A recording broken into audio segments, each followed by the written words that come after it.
Welcome back to the Moz House podcast. I'm your host, Hunter Begun, and I'm here with our current artist in residence, Kindall Gant. How are you doing today? I'm doing great. Thank you for asking. How are you? I am doing well.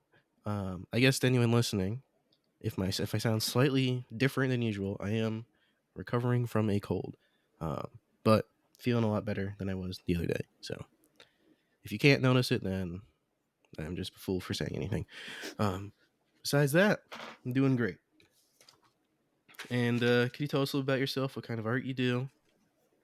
Sure. So I'm Kindle. It's great to be on this platform and to be in residence at Ma's house. It's been a really lovely experience so far. I'm a Black femme poet from New Orleans originally, and I'm based in Brooklyn. And typically, I write a lot of ekphrastic work. So ekphrastic poems based on films, based on art, music, and um, other different mediums. What does ekphrastic mean? I don't think I've ever heard that word before.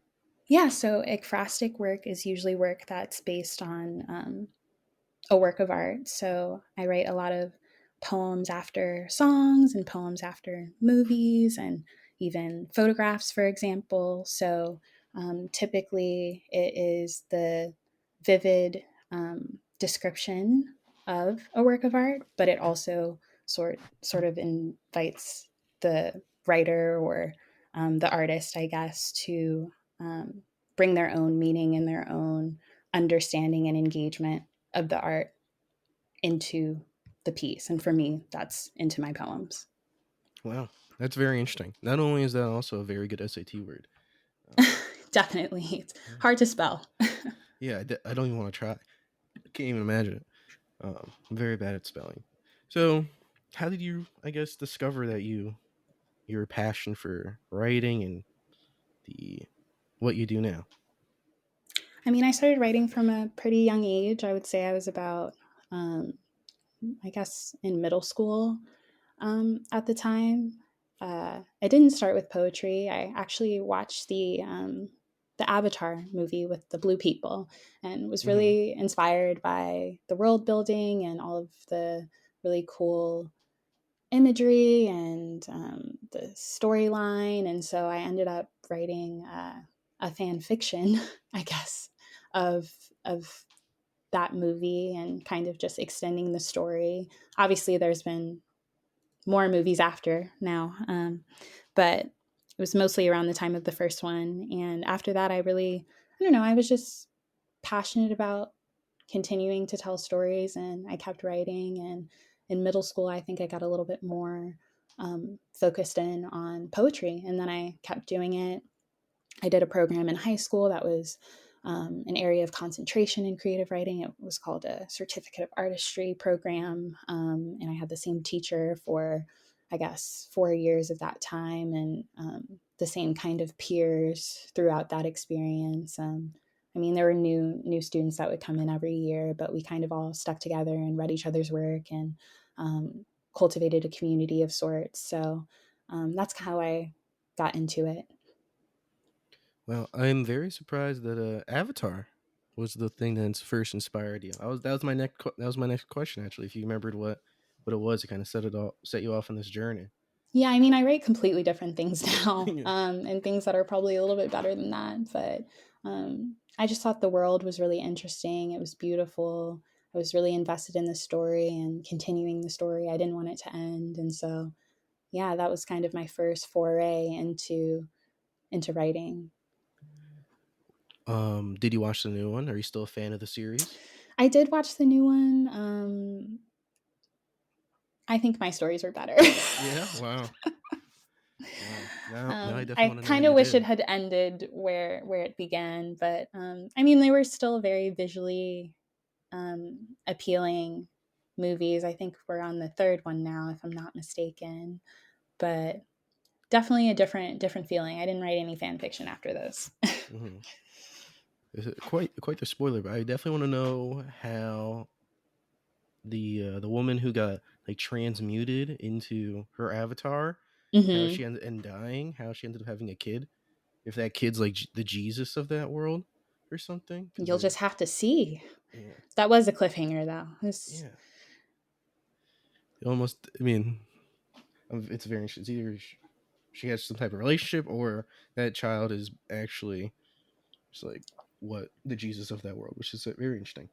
Um, and just to wrap up our conversation about Avatar, um, a lot of people don't like Avatar very much at all because of like the white savior thing. Mm-hmm. I thought the movies were so good. I was getting because the Really? new one came out, and I was like, oh, this is cool. And everyone was making arguments like, oh, this is like the white savior. They come in, they just be the savior, but it's like, well, they're coming in and becoming one with like the people. I don't know what else Right. you want them to do. Like they literally turned into whatever they were. What? How much further can he go? He Right. can't. That's true. And then That's I true. was like, so I just thought at some point you just had to let someone join in. They proved Yeah. themselves. As long as And they're showing up in the right way.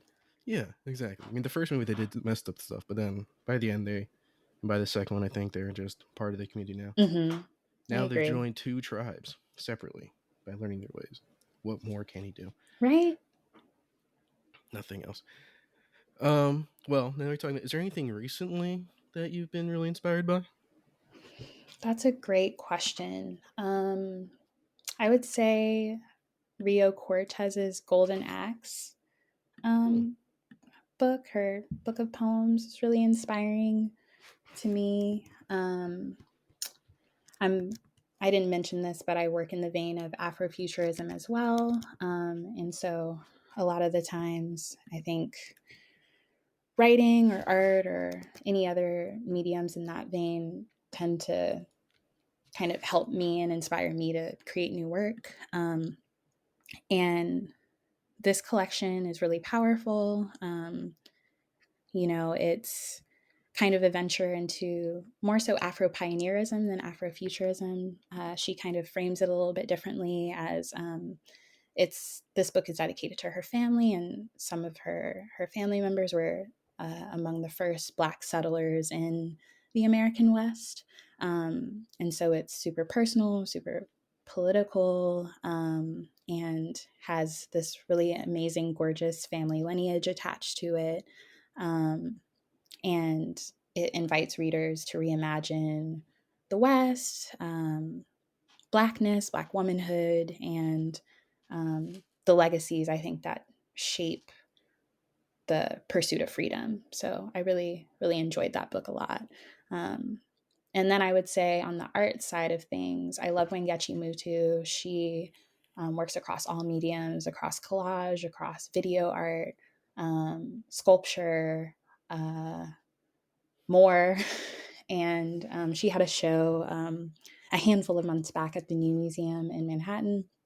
That was really great. It was like um, 4 to 6 floors. I can't remember exactly how many, but it was this really grand retrospective of her work. And she typically kind of makes work in the same themes like Afrofuturism, kind of makes these really interesting mystical and mythical figures in her sculptures that kind of exist in this other world.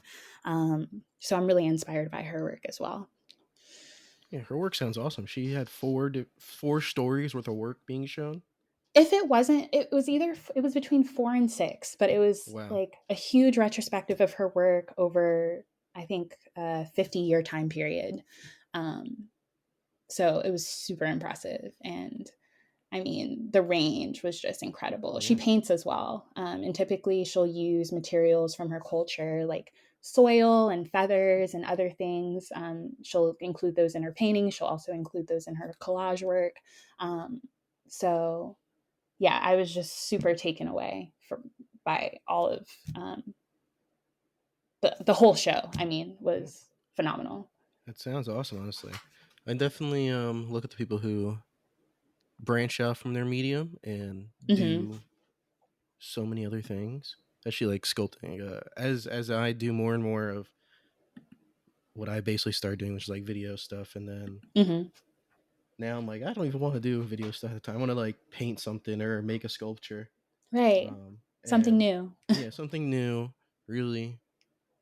And something Um, you can approach from an open place. I think that's why I love ekphrastic work so much because there's so many different entry points into it. And while yes, I'm still writing, and yes, I'm still doing um, my medium, so to speak, I'm also kind of engaging with other mediums. I'm engaging with other artists and other ideas, and it feels more like a conversation than anything, which uh, can be freeing. Hmm. And one great thing about being a resident, I mean, I guess one great thing for me about having residents at Ma's house is often they inspire me to try new things. Like our last resident Hmm. um, does like sculptures of made of trash of like make spaceships. Simone Vega. Yes, I Um, actually saw his show at the yes. parish Isn't it's just pretty amazing. yesterday. Wow. Super amazing. Yeah. And now I'm like, wow, this is giving me so many ideas to make something cool of my own. Hmm. Um, because I've always liked using like whatever I can find to make whatever I have. I just use to make whatever I'm making. And he kind of did the same thing, but on purpose. So that was kind of cool. Because a lot of people think they need the best of the best, either technology or whatever you materials, and you don't always Hmm. need the best of the best. You can just make what you got. So I always found that interesting. Would you say poetry is your favorite medium? I mean, to work in, yes. Oh, so then it's not your favorite medium to, I guess, as a consumer. Um, I mean, I think poetry is in everything. Mm-hmm. So that's a really hard question for me. Um, I mean, I think poems are in photographs and in songs and, you know, in That is very true. sculptures. So, yes, my favorite medium to practice, also my favorite medium to consume because I think it's in everything.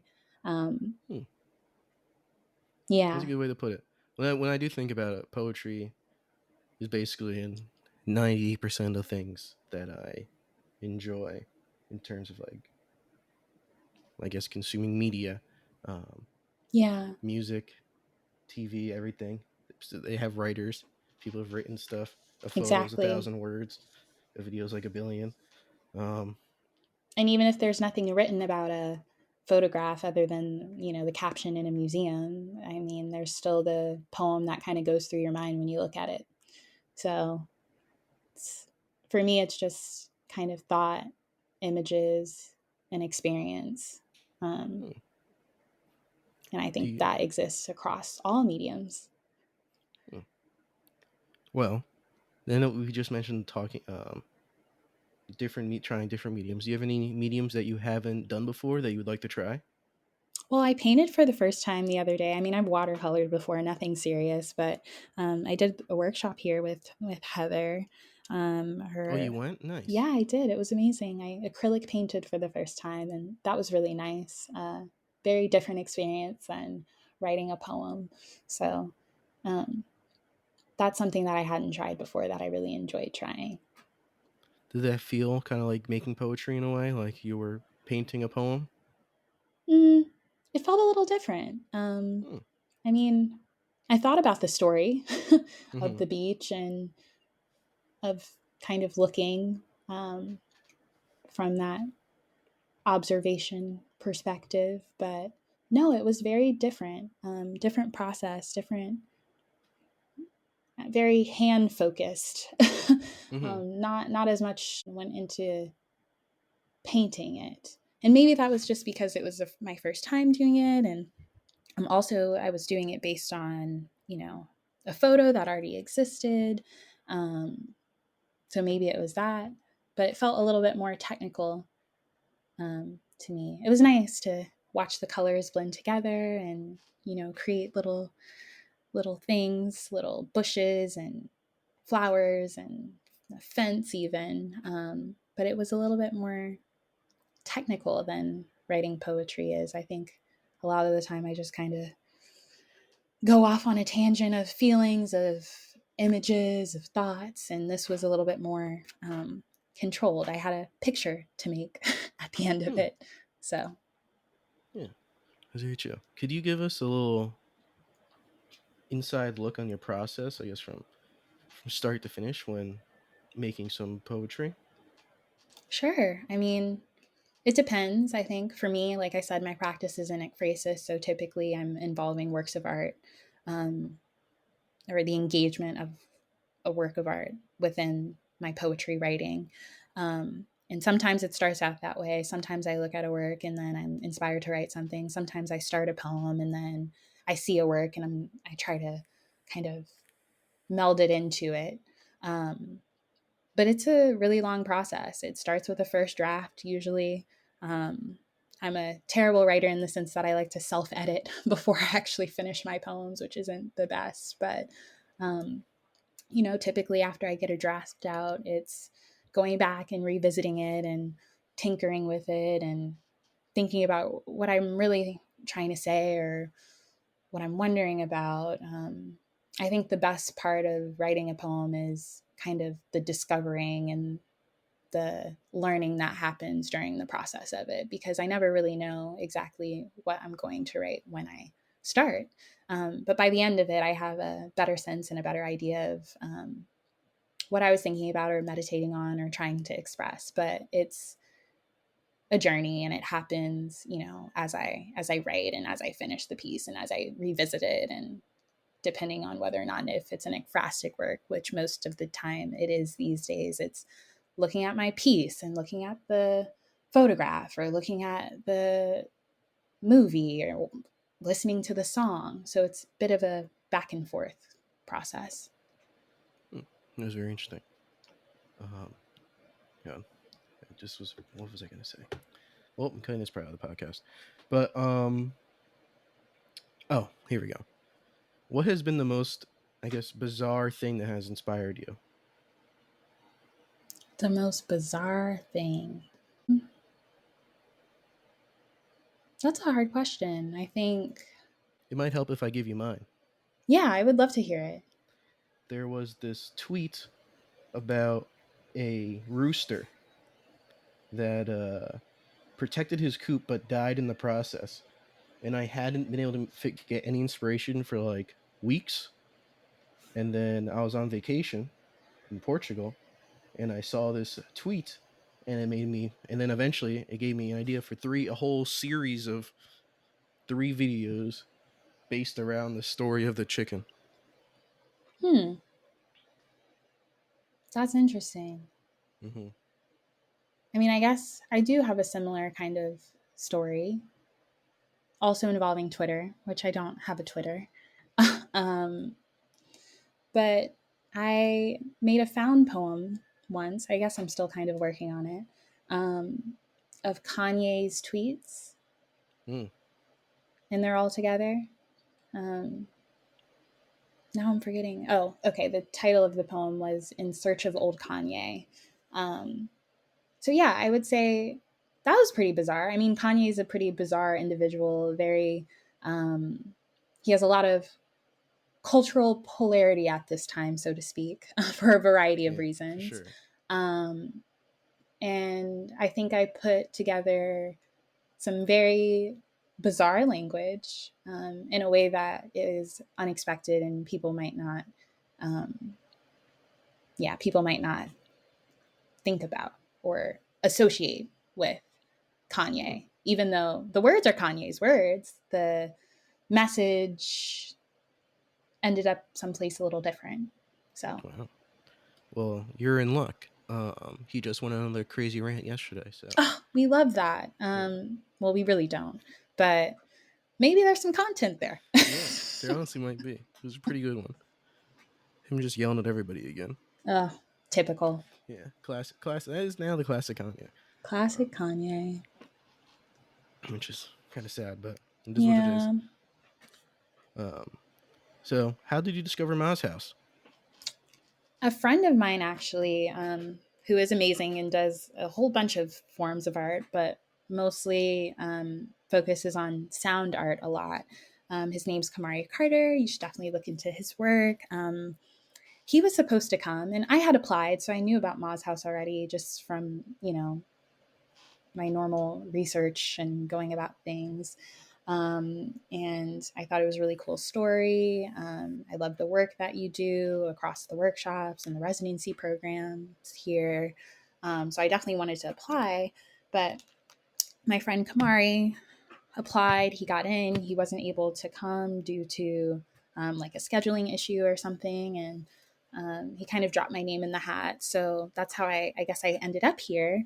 But I knew about it from, just looking into opportunities and doing a little research. And I felt like the mission was really great. I loved that, it's a place that supports BIPOC artists specifically.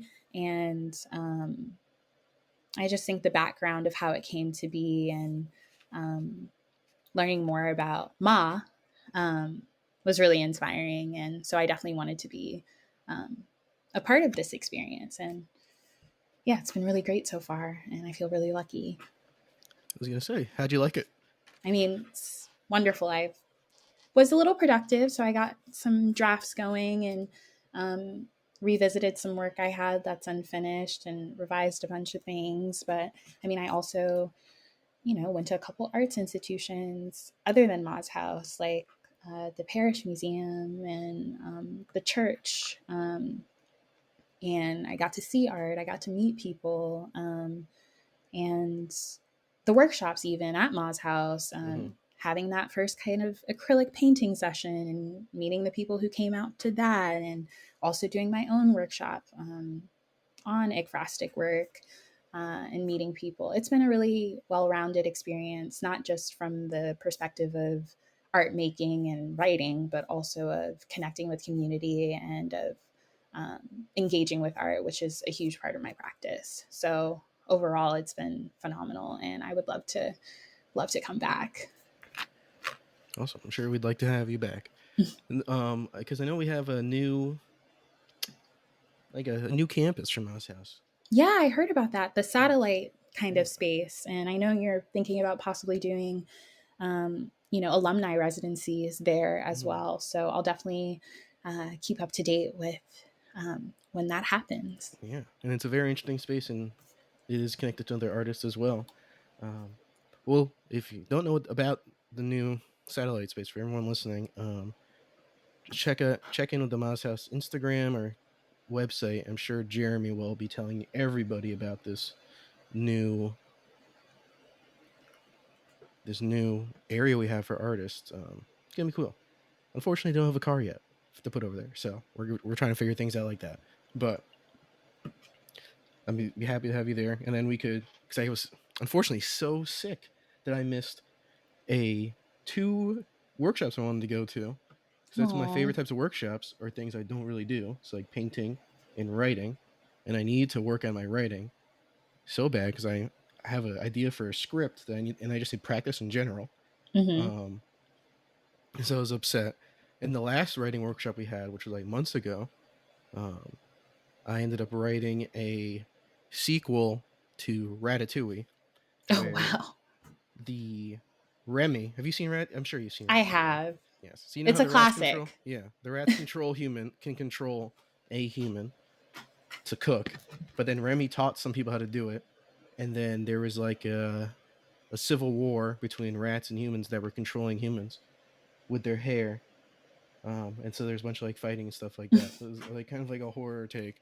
But then the way to stop it was like you just shave your head bald and you'd be fine because then they can't control you. That was a secret way out. Um, so That's great. yeah, I write crazy things like that when I get the opportunity. Um, but it's fun. So all right, back to questions.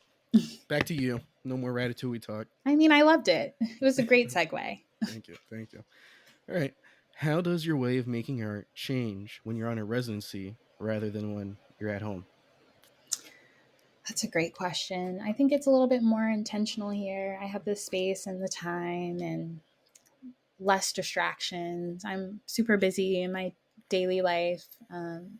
It can be hard to sit and make time to write, even though I know I should, and I should get on a more disciplined routine of trying to write a little something every day. But when you're at home and you have work things, or you have things going on in your apartment, or you have social activities that you're trying to get to, I think it can be a little bit harder to be as intentional about it and set aside the time and commit in the same way that I was able to commit here with a studio space that was a little bit more unfamiliar to me. And the time away from work and not being super close to my friends or my colleagues. So if they reach out to me to do something, like it's like I'm not there, I'm not in the city, I'm here, and I'm able to kind of pivot and focus a little bit more on what I need to do to finish my collection, or what I need to do to revise a specific poem, or what I need to do to start something new. So that's been really great. I just think it's a little bit more um, impactful at a residency, especially at a place like this, than at home. Hmm. Well, I know you went to a bunch of different art installations, but did you chance to go into town, explore a little bit of Southampton? Yeah, I went into town. I had a couple meals in town, a dinner, and I actually met up with a dear friend who I'm working with. She has a book coming out, and I'm a publicist in my day job. So I met up with her. But yeah, I did get a chance to see the town a little bit. My father also went to Long Island University, Southampton, way back when. So I Oh had been to wow. town before. I didn't realize, like, once before. So it wasn't completely a new space in that regard. But yeah, I saw a couple of things. It's nice little shops and everything. I went to Sag Harbor. I went to Bridgehampton, and I think I went somewhere else as well. So I've seen it all. Well, Wow, probably you did not a all of lot of it, exploring. but yeah, definitely did You a lot of you exploring. A lot more you, than usual, but I yeah, enjoyed it. you saw a lot of what was available to do at this time of year. So that's interesting. That's good. Yeah, it's pretty quiet. I know it's Yeah. an off season, but I kind of appreciated that. I would much rather that, and to see a few things and to see some art exhibits and come back and focus on my work, than to be in the midst of um, the touristy season, so to speak. Yeah, it's we're dreading it. It's coming up. About a month until the Europeans arrive. Oh wow! Oh no. Um, and then a month after that, the city folk, and then a month after that, Westchester people. So Mm-hmm. it's almost over. The fun's almost over. The traffic is now nice for another month, and then things get out of control. Yeah, I feel like I Um, got lucky. yeah. If you're not driving yourself, or you're getting an Uber, if you Mm-hmm. somehow have a chance, I'm sure you've seen Tate's, the cookies before, like in the stores. Mm-hmm. Um, the original bakery is here, Oh um, wow. very close by, probably 5 minutes from the res. Um, Well, I maybe I probably should should. get some on my Yes, way. it is amazing. There, the best. The fresh versions of all these cookies are so much better than the regular ones, and there's an amazing story about Tate as well. Um, that I can give you a quick, very very quick. It used to be called Kathleen's, and then Mm-hmm. someone said, "Oh, we'll put it in all these stores or whatever," and she said yes, and then they kind of screwed her and like tried to take the name and make their cookies or whatever and like cut her out the deal. The cookies they ended up failing, and she changed the name to Tate's, and now she's like done it all by herself now, and is now in tons of different stores. So just a nice little story about some business, a woman in business in Yeah. Southampton that's now done amazing things, and the cookies are great. Um, Oh, well, now I trying definitely have to stop by. trying to get a sponsor. Shout out Tate's, love you. Um, all right, back to the more important things at hand. How do you think your background as an artist influences your writing? What do you mean by that? Well, your background as a black femme artist, um, and I guess where I you grew up gotcha. in New Orleans and everything like that, because I know Yeah, that has a ton of cultural impact. Um, definitely. I don't know. I think where I'm from definitely does have a lot to do with what I write and what I've experienced. I mean, New Orleans is a really special place in my heart, and special place in the United States, I would say. mhm. It's a really unique city. It's, well, if it's not anymore, it used to be primarily a black city. And the food is amazing, culture is amazing, the music. I mean, there's so much history in that city, and I feel like I guess my affinity with Black people as a Black person, and having grown up in a Black city where I've seen so much of what it's celebrated for and so many reasons why people go and people visit all the time. And it has become this kind of like ecotourism hub. Like I know why that is. And I think I definitely explore that in my work, not just in my poems about New Orleans, but it just kind of naturally bleeds in my work because that's kind of the experience that I've had growing up. And yeah, I love celebrating being Black. I love celebrating Black people. I love celebrating Black futures. And I think that has a lot to do with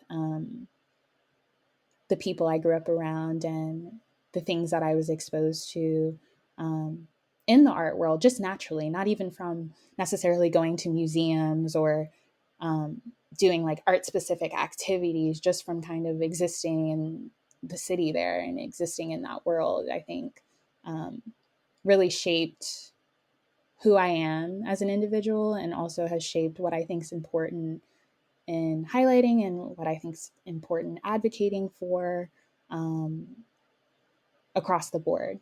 So, yeah, that's how I would say my background kind of plays into my work. And like I said, I'm super big into Afrofuturism. So, the idea of creating an alternate reality where, you know, the trials and tribulations, at least my ancestors and other people's ancestors who also identify as part of the African diaspora, so to speak, um, how we can continue, how we can continue to live and work and make art and experience joy. Um, all of those things are integral to my work because I've come from a place that is lovely and is amazing, but has also experienced so much from Katrina, which I've written about, to like mass gentrification at this point, post Katrina. So the city I grew up in is very different than the city that exists now. And the way that the city cares for the people who built it and brought so much attention and culture and um, celebration, uh, it saddens me. And so, yeah, in my work, I think I like to address those sorts of things. And not just from the perspective of New Orleans, but like across the board. I mean, that's everywhere, it's global, even. Well, it was very well said. I honestly have always wanted to go to New Orleans, especially for Jazz Fest when I was young, because my dad used to go every year. Mm-hmm. And I was talking to him about it recently. I was like, because he hadn't gone in a while, and I was like, why don't you go to Jazz Fest anymore? He's like, it's not the same. It's I'm completely sure different he's than it right. used It's to really be. not the same. Yeah, he said New Orleans is not completely different now than it used to be, which Yeah, made things me have upset because I definitely was like, changed. if I wasn't like born, well, I was born in the '90s, but if I was like not like 2 years old in the '90s, then I would have loved to have gone and experienced the full effects of everything. Yeah. I mean, it's still worth a visit. There's Jazz Fest, there's Mighty Gras, there's all of the attractions that bring people there for sure. But the city is different. I mean, Mm-hmm. it's changed rapidly since Katrina, and I'm sure it was changing before then. But I mean, they had kind of a whole um, new landscape to work upon and build with after. I mean, the city was wiped clean, so to speak, and so many people were displaced from their homes, and um, a lot of the focus in terms of rebuilding was put in the scope of ecotourism and what would make the city more money and how to get more people from other places to the city to generate that revenue. Um, but yeah, the people are everything there. The people are everything to me. Um, and I think that's how we should look at it versus all the fun and exciting things. Like, what about the people who made all of the fun and exciting things? Very true. Yeah. But Which, hopefully one day it'll, I don't know, ring a little similar to how it used to. mm-hmm. But I think it still would be a really great experience to go and visit and enjoy what there is there, and learn specifically as well, to learn about the history there. How long have you been in Brooklyn for? Oh, long time. It feels like a long time. About 5, 6 years now. Well, do you enjoy living in the city, like New York? I like Brooklyn. Mm-hmm. I think the city is a really hard place to live. It's a hard place for an artist, but um, it is a place where there is a lot of community around the art. So that's great. It's a place where you can connect with people and make things happen, which I also love. But it's not the easiest place to live. That's for sure. But as a transplant, I don't think I can complain too much. Mm-hmm. um, but no, it's been gratuitous in certain ways, specifically in terms of my art life, my art engagement, and like the art community that I have there. How did you end up in Brooklyn? Well, I went to Sarah Lawrence for undergrad, and I never left.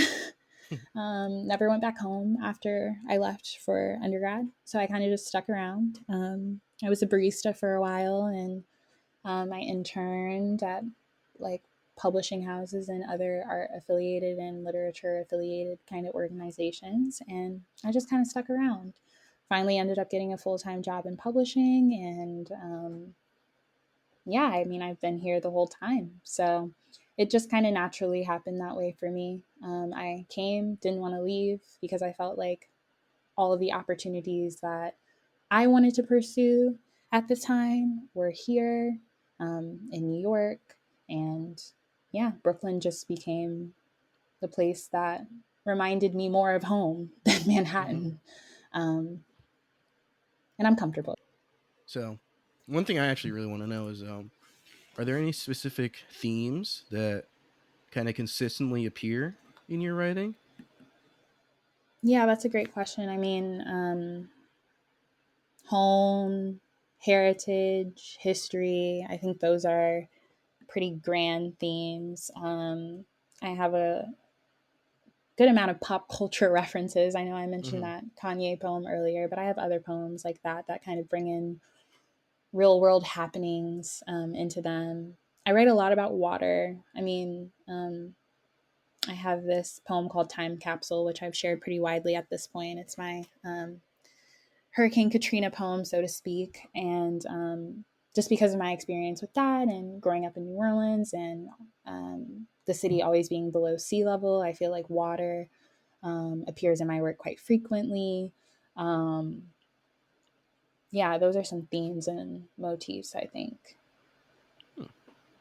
It's very interesting, especially since you're in Southampton, which is also like a water community as well. Yes, Um, so much water. yeah, I've you seen can a hear lot of it. water here.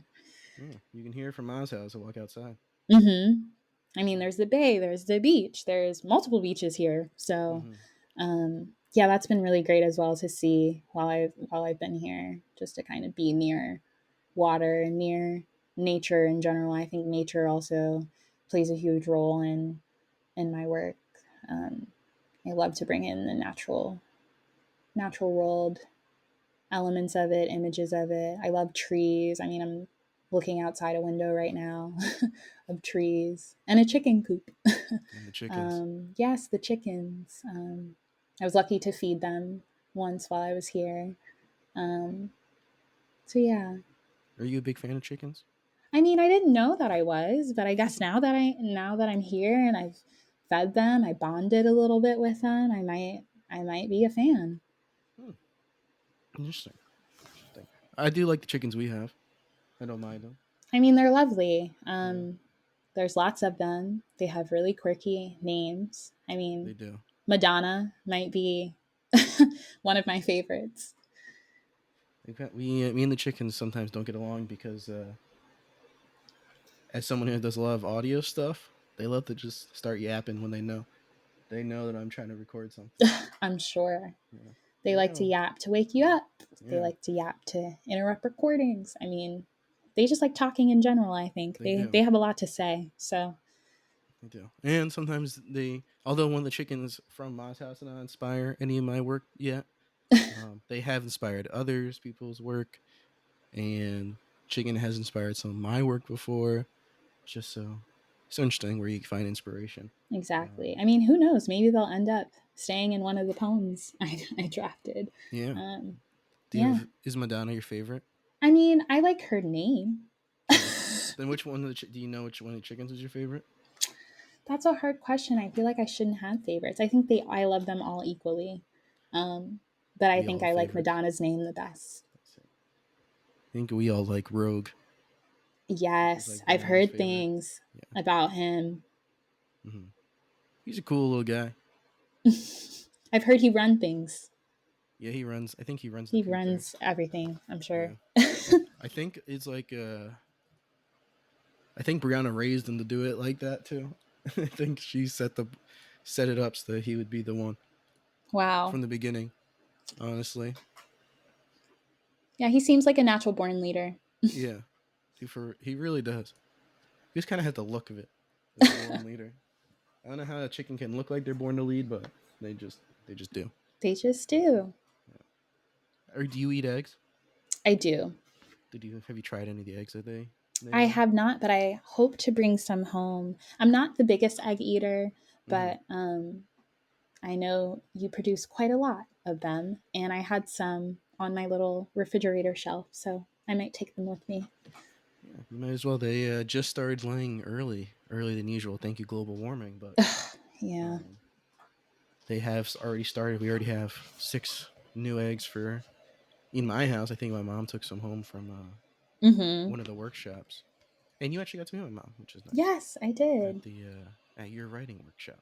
She was lovely, and she was also at the acrylic painting workshop as Yes, well. she was. So, She was lucky. She got to go to everything. She's did not get sick somehow. Everyone in Ma's house, not in Ma's house, but all the employees, mm-hmm. me, Jeremy, Brianna, and the past 2 3 weeks, it's hit everybody one at a time. And I thought I was in the clear. Nope, not in the clear. Um, Yeah, that's but it's hard. almost It's done. never fun being sick. No, it's not. Um, but we make. Luckily, with the current technology, we can make things work, Yes, which is virtually. nice. Mm-hmm. Exactly. All right. I have a couple more questions. We are nearing the 45-minute mark. Don't want to keep it too long.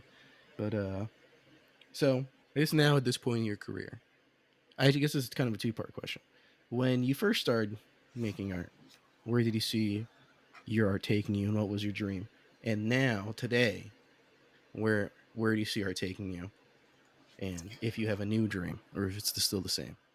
Well, I think it's mostly the same. Maybe it's changed. Maybe my expectations have shifted, but I I want to write a book. I mean, I'm in the process of writing a book. We'll see how that goes. So that's something that I've always wanted to do that I still want to do. But in terms of the impact of it, I think if I write one poem that impacts one person, I'm happy with that.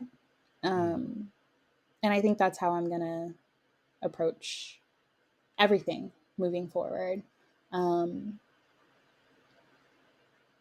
I will always be a writer, even if I'm not writing. I will always be an artist. Those things are just inherent parts of who I am. And I don't want there to be so much pressure around it as maybe Mm. there was initially in my dreaming. Um, I just want to keep making art. I just want to keep writing. I want to share my work when it feels right to share my work. And if it impacts one person, if I have one piece of work, if I have one poem that impacts one person, I'm happy with that. Like that's my dream um, as a writer and as an artist. Um, and that seems very simple. And maybe it seems a little too small, but yeah, I'm happy with that because I've had poems and I've had works of art do the same for me that have literally changed my life. And I don't know if they've changed other people's lives, or I don't know how they've impacted others necessarily, but I know what they've done for me.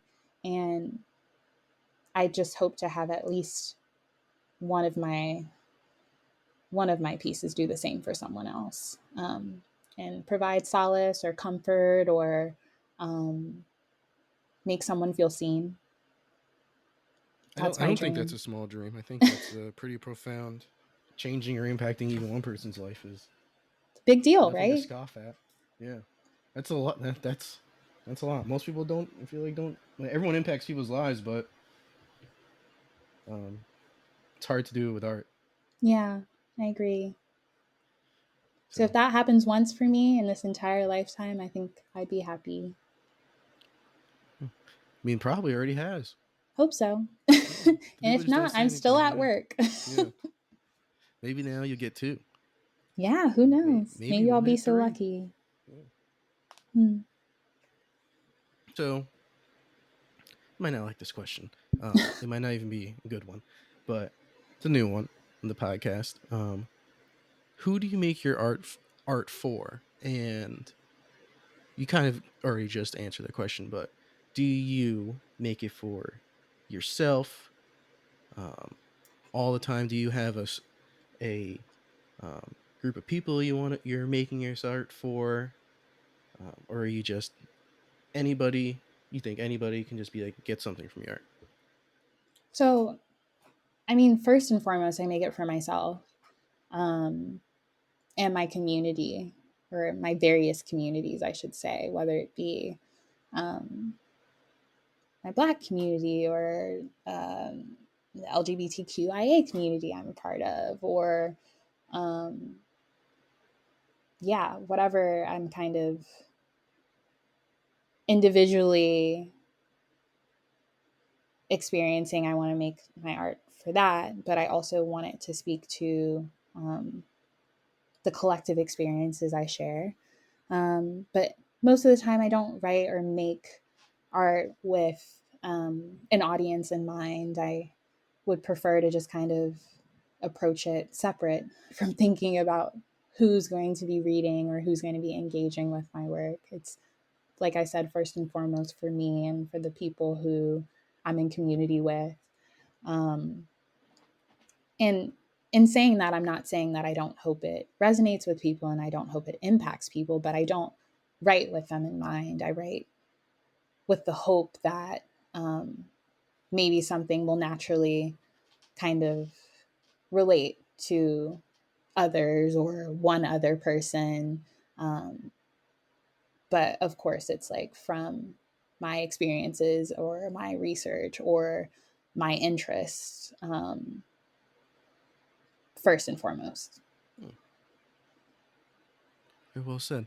So interesting because I've been well, only ask that because I've been asking myself, not even asking, but I've noticed that recently I've been making a bunch of silly little videos just to make my friends laugh. Mm-hmm. Um, and I go through like way more, like I put like a lot of time into them, and I only like will put them out if I'm like, oh, I really find this funny myself, and I'm like, just now, past like 2 3 years, I'm like, make work that I really love. I'm like, oh, so this must be pretty good if I like it.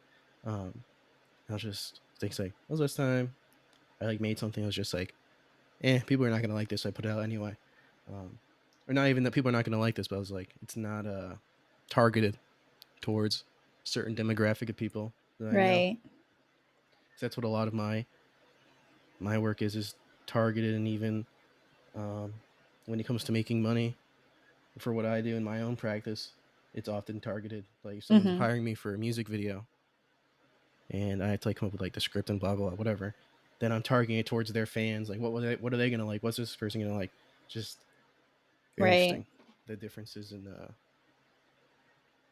Yeah. I think how it we do things. depends. It depends on the medium. It depends on the person. It depends on what the desired output is, so to Mm-hmm. speak.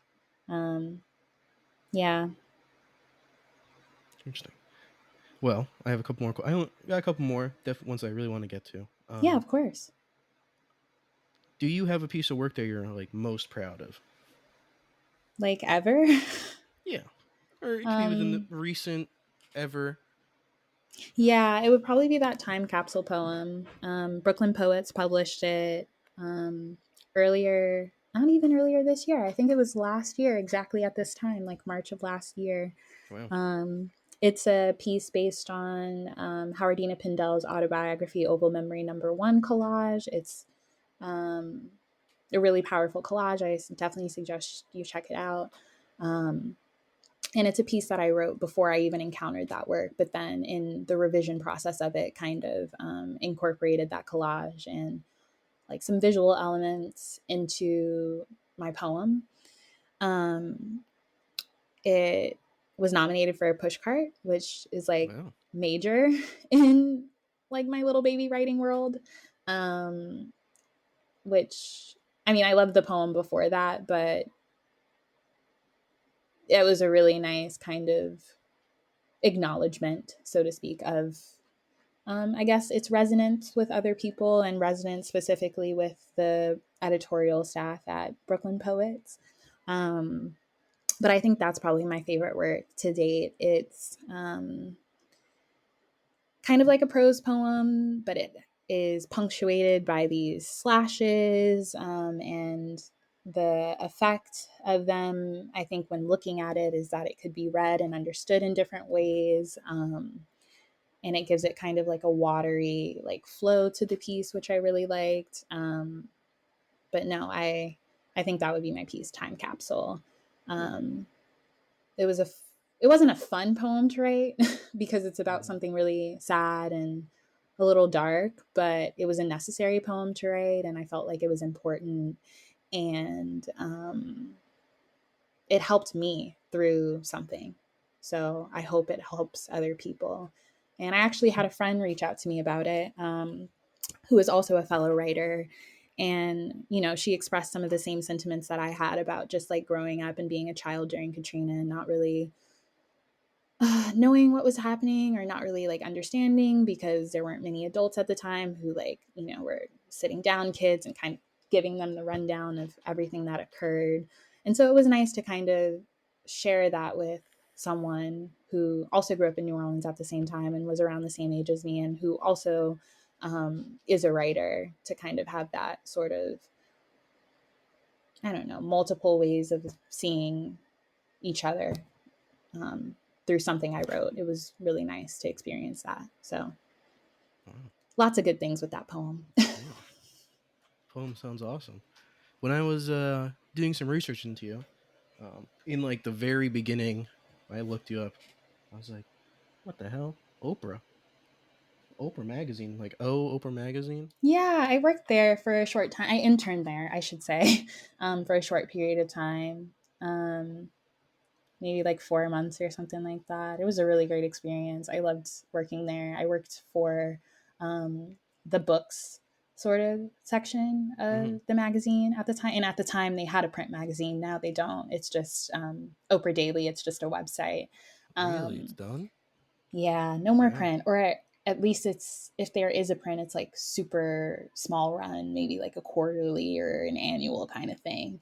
Um, but yeah, I worked with the books editors there and kind of helped them cultivate the reading room section of the magazine. So it was a lot of organizing the books that came through and reading them and giving notes on them. And I actually was super lucky to get my first byline in OMAG.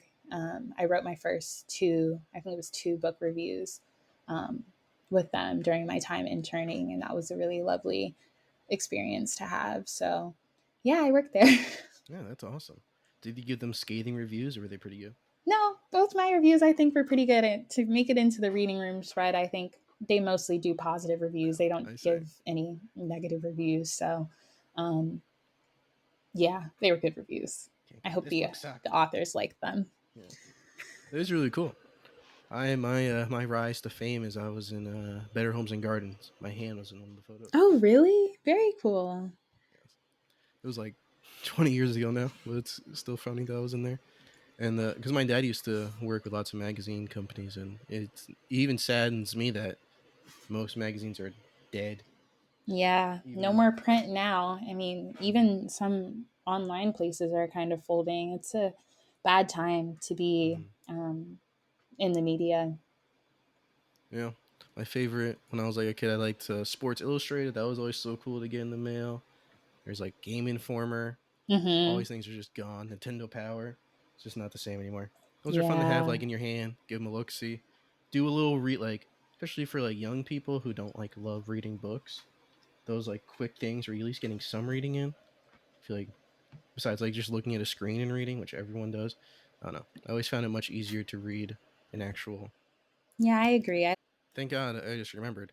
Um, just something I'm interested in. Are you someone who writes on the computer, or do you like pen and paper? What's your go to? Terrible, but I do the computer. I Mm-hmm. am not a hand and paper type of writer, and that's probably because I do the thing that I mentioned earlier on of self editing when I shouldn't, instead of just Mm-hmm. getting out all of my thoughts. But I'm thinking about maybe making a transition or maybe trying to do both, because I don't want to get too. Um, I don't want to make this a normal thing, even though it has become a normal thing, of always writing on my laptop. But I like I like it for the visual aspect of it. And a lot of my poems look weird too. They have weird spacing or they use weird forms of punctuation like slashes. And there's sort of a need to be able to kind of see how it ends up um, on the page. But I mean, that doesn't mean I can't start drafting on paper. Mm-hmm. So, I have a suggestion if you're looking to transition to sometimes writing on paper. mm-hmm, Get yourself a absurdly good pen that you like mm-hmm, that one that's so amazing that you're like you just love writing with it. Which is what I ended up doing. I got this. Was in Paris this time last year. I was in Paris and I went to a pen store. I just found it. Walked mm-hmm. in. This guy was selling like crazy expensive pens. Um, and I saw this one that was like modeled after a Van Gogh painting, Oh, wow. and I was just like, "This is an awesome pen." And then he's like, "Want to try it?" I was like, "Yes." So he like gave me the pen, and it was just like writing like right, just the way that I never felt a pen be so smooth and nice, so right in my hand. And then now it's like, um, anytime I can, if I had to make notes, like write questions out for even for the podcast, I'll write it in my notebook instead of just like on my phone. Um, That's a pretty good just because I suggestion. like to use this pen so much, so I look for opportunities to use the pen. I'll have to try that. I definitely will Mm-hmm. have to try that. I haven't gone the pen route, but I have gone the notebook route, and that Mm-hmm. never leaves me in a good place. I just buy I these used to like try that really all the nice time. notebooks and don't write in them, Yeah. because I don't want to mess them up. Um, but no, the pen sounds like an option though. I mean, if it's a Mm-hmm. nice pen, and then I have like a less nice notebook, I'll want to write with the nice pen, and I won't feel as if I'm destroying a nice notebook. If it's just a Mm-hmm. regular schmegular, composition or a piece of paper or something. The I used to do the notebook thing all the time. I have so many really. I bought this one like $50 notebook. I was like, this notebook is so cool. Never used it. And I was like, and then I got, but now I literally use like a crappy falling apart notebook Yep, and this beautiful pen that I'm that's the way just, to go, I you know, think. and like the pen, like I don't know if you're gonna be able to find the one. It might take a little while searching, but eventually you'll just be like, this is the one.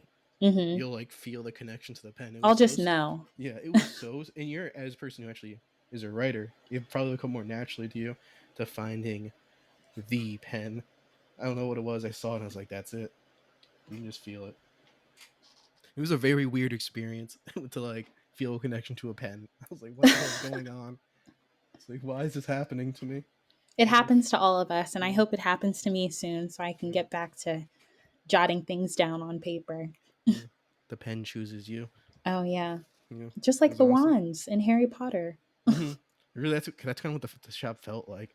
He was like, the dude was like name drop. He's like, yeah, Leonardo DiCaprio was in here earlier. He bought this Oh, $15,000 pen. I was like, oh, what? wow. Yeah, he was, and the guy. There's this very very old woman who like started the store with like her grandfather, and then the like a guy in his 40s now Mm-hmm. who like took up the family business, and it was just so interesting in there. Such a small little store. It was Wow. It was insane. And then they gave me like a book. They're like, here's the pen history book, and they just gave it to me. They're like, because I Wow, the showed some pen interest. history book.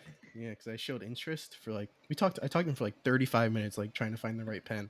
Because I was the only Wow. person in the store. It was like a in jewelry stores that like locks behind you. Mm-hmm. Once you like go in there, it just locks everybody out. So it's like one at a time. I like was like, what's happening? And then I had 35 minutes basically just to talk about pens. Wow. Yeah, it was quite the experience. I'm Um, sure. yeah, and now we've gone on the pen tangent. This is what happens on this podcast. Start talking about stupid ass shit like a pen, and then how it's changed my life. Um, but yeah, all right. Try to wrap things up here. Mm-hmm. I got two more questions. Is there anything that I should have asked you about? Hmm. No, I mean, I think you pretty much covered everything. That's what I like to hear. If you think of anything in a little bit before it's over, let me know. I Um, will. and then, do you have any questions for me that I've asked you a bunch of questions for the past hour? Mm, no, I mean, I think this was really good. I hope I gave you some good things to think about, some good answers. Yeah, you did. Um, but no, I don't think I have any other questions. Not for the podcast people, at least. Awesome. Well, I guess then we've made it through to the end. We did go a little over what I told you it was going to be. I told you 35, 45 minutes because we were running short on That's time. But okay. um, thank you for sticking around. Yeah. And now the floor is yours. Tell everyone social media, where they can find you, how they can contact you, where the website, and you can shout out any organizations you want to shout out. The floor is yours. Sure. So people can find me on Instagram. That's probably the first place. And it's Kindall, my name, Kindall dot Gant, Gant, my last name. I post things on there sometimes, not super frequently, but I'm always on there to repost any writing or art opportunities that I've gotten, including some work. But the second place that you could find me is my in progress website. It's my name, kindallgant.com. Um, Most of my work is available through um, the work link on there. And if not there, then you can check out my LinkedIn, which is also linked on my website. And I typically keep track of all the poems that I have links for on there under the work section, in addition to any like honors and awards I've gotten in the writing and art spaces as well. So I think those are probably the three best places: Instagram, my website, and LinkedIn to check me out. And if you need to reach out, feel free to DM me, or my email is also on my website. So those are the Awesome. ways.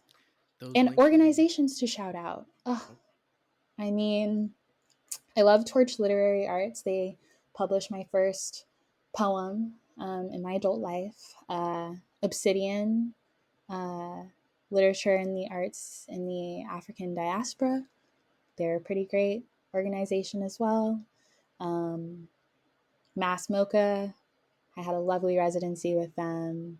The Saltonstall Foundation, they're great. They support New York artists in ways that I cannot even say, that words will not express. And yeah, I mean, everywhere that I've gone, even the Watering Hole, that's my most recent venture. It's a writing retreat with all writers of color and mostly focused on supporting Black writers. But that was an amazing experience as well. I've been so lucky to be a part of so many lovely communities and have my work in the company of great artists and writers. So I just wanted to shout out those places. Um, and the Poetry Foundation as well. They worked with Obsidian on a really impactful program I did. So, yeah, check them out. Check out the opportunities they have there. They were all pretty great to me. And yeah, I feel so lucky to have had those opportunities and experiences, and to also have been able to come to Ma's house and have this residency here. So, um, thank you to all the folks at Ma's house, and thank you, Hunter, especially for having me on this podcast. Well, thank you. Thank you for being on. And I can't believe I almost interrupted you before you got to do your organizational shout outs. A rookie mistake by my part. Classic mess up. I But forgot about it too. okay. Well, thank you so much for being on the podcast. Appreciate you being here. And to everyone listening, made it to the end, thank you so much for listening. Hope you enjoyed this episode. And hope to catch you guys in the next episode of the Mouse House podcast.